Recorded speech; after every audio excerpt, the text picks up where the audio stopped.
Welcome to the Deep Dive. Today we're getting into a really big topic, technological unemployment, looking specifically at, well, around 2025. It's definitely front and center right now. We've pulled together quite a mix of sources, articles looking at skills, AI's impact, the history, ethics, even that whole post-work idea. Yeah, quite a range. And our mission, really, is to sift through all that and give you a clear, hopefully engaging picture of the current thinking, how AI and automation are reshaping work. The challenges, the potential responses, without drowning you in data. Exactly. We've got HR views on skills, economic forecasts, sometimes conflicting ones, and like you said, those bigger philosophical questions. Okay, let's get started. So first up, this idea of the shifting skills landscape. One source mentioned 5 essential skills for 2025, though we don't have the exact list. Right, but the core idea seems clear. Adaptability, being able to learn, to adjust. That feels crucial, doesn't it? Absolutely, because it's not just about low-skilled jobs anymore. We're seeing AI making inroads into white-collar work, too. Things like data analysis, admin tasks, stuff you might have thought was safer. Precisely, which, makes this whole conversation feel urgent. But it's funny, this worry isn't exactly new, is it? Not at all. One source traces it way, way back. We're talking centuries. Yeah, the historical context is fascinating. Concerns about technology taking jobs?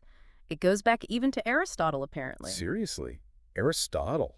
Wow. Well, maybe not robots as we think of them, but the principle of automation reducing human labor, then it really ramps up during the Industrial Revolution. And that's where we get this split, right? The optimists versus the pessimists. Exactly. The ongoing debate. You've got the optimists who believe in compensation effects. Explain that a bit. What are compensation effects? Well, the idea is basically that technology, even when it destroys some jobs, it also creates new economic activity, new demands, which in turn creates new jobs. Okay, so like new machines need people to build and maintain them. That's one part of it.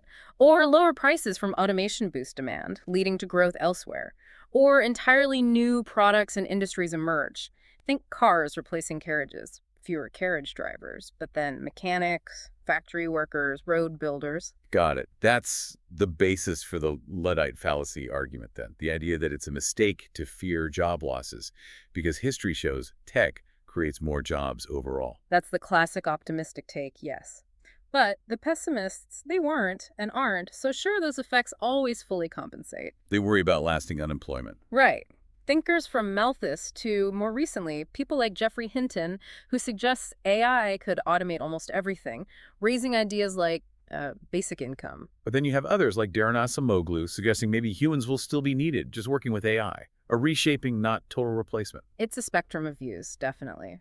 Which brings us to the current predictions for the 21st century.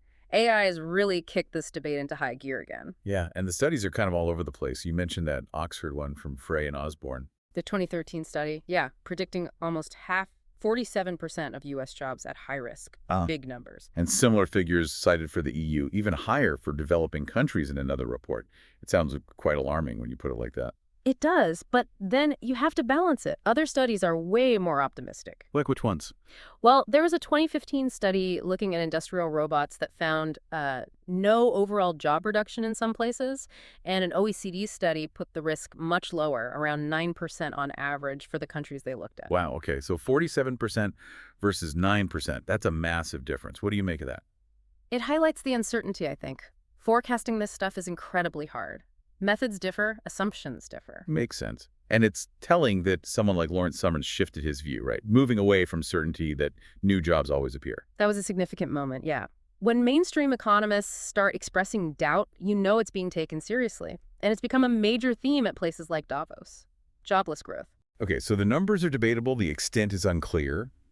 But what about the impact on people, the ethical side? Right, that's crucial. Beyond just job counts, one source really dug into the potential for, well, real human cost. Like financial hardship, obviously. Financial hardship, yes, but also things like loss of self-esteem, sense of purpose.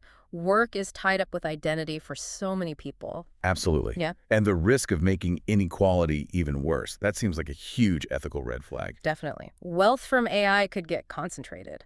You might see this polarization, high-skill AI jobs, low-skill service jobs, and the middle getting squeezed. And what about whole communities? If a town's main industry gets automated, That's another major concern, social disruption. The decline of communities built around industries that suddenly, don't need as many people. It's sobering. It really is. So, given these challenges, what are the potential solutions being floated? How do we navigate this? Well, going back to those compensation effects, the optimists would say new jobs will emerge, maybe in AI development, maintenance, entirely new fields we haven't even thought of yet. So, part of it is banking on innovation, continuing to create roles. That's part of the hope.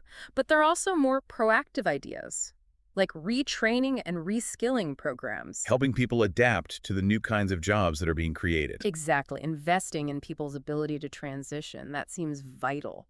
And public-private partnerships were mentioned too. Businesses and government working together. Yeah, to create opportunities, invest in workforce development, a more collaborative approach. What about changing how we work? I saw mention of shorter working hours. That's an interesting one. Spreading the available work more thinly, maybe? Could a 4-day week become standard? Partly because of this. It's a possibility. And then the really big idea, basic income, UBI. Universal basic income. Yeah, providing everyone with a regular, unconditional income. Advocates like Martin Ford argue it could be a necessary safety net. But the debates around that are fierce, aren't they? Oh, absolutely. Huge questions about cost, funding, whether it discourages work. Right. Does getting free money make people not want to work? That's the worry. Though some trials suggest the impact on work incentives might not be as huge as feared, and it could even free people up for other things like starting a business or caregiving. But funding it universally is a massive hurdle. Then there's the even more sort of sci-fi idea, post-scarcity. The post-scarcity economy, yeah, where technology makes basic needs so cheap to meet that work, as we know it, becomes optional. Wow. Work being optional. That's hard to even wrap your head around. It is the potential upsides. People pursuing passions, stronger communities, personal growth. But the downsides, could people lose their sense of purpose? What provides structure if not work? Exactly. Big, big questions about human meaning and motivation. And finally, we should mention the worker perspective. Like unions. Yes, like the ETUC source emphasizing AI should be for workers, not just profit, ensuring quality jobs in this digital age, not just focusing on automation efficiency. Making sure the benefits are shared, essentially. Right. So summing up, it's undeniable work is changing drastically because of AI and automation. Yeah, no question about that. And these historical debates about technology and jobs feel incredibly current now.